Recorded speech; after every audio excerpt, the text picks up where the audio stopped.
दिलवर तोरे बिना उदास बा,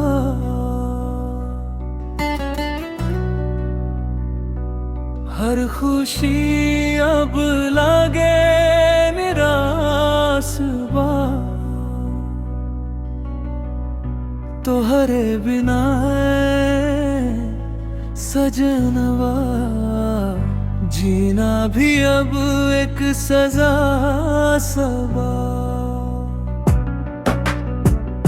नैना तोहरे राह निहारे, दिन रात बस तोहा के पुकारे। सांसों में बस बाड़ू तू, दिल के हर कोना में तू ही तू। दिलवर तोरे बिना उदास बा, तोहार ही बस एहसास बा।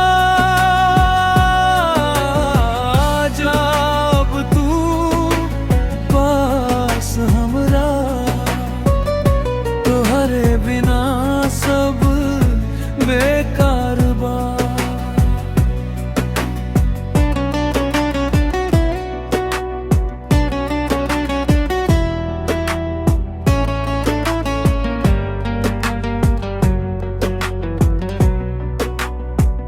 चांद भी फीका लागे आज, तारों में ना रहे उजास।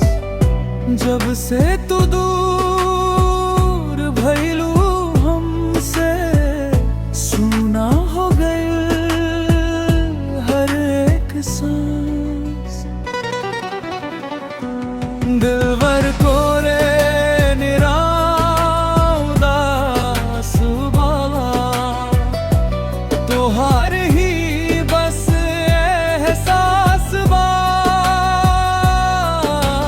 रात अंधेरी नींद ना आवे, दिलवा बस तोहा के ही चाहे। कब आईबू तू सपनों में, मनवा हर पल तोह से बोले।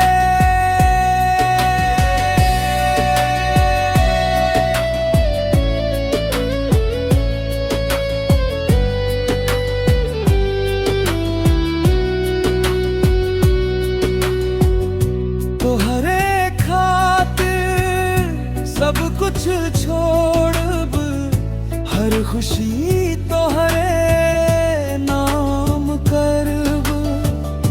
बस एक बार तू हाँ कह दे, हम जिंदगी तोहरे संग जी।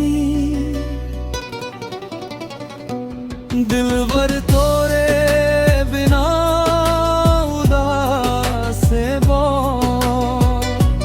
तोहार ही बस एहसास बा। लौट आजा अब सजनवा, तोहरे बिना दिल बेकरार बा। दिलवर तोरे बिना उदास बा, लौट आजा सजन।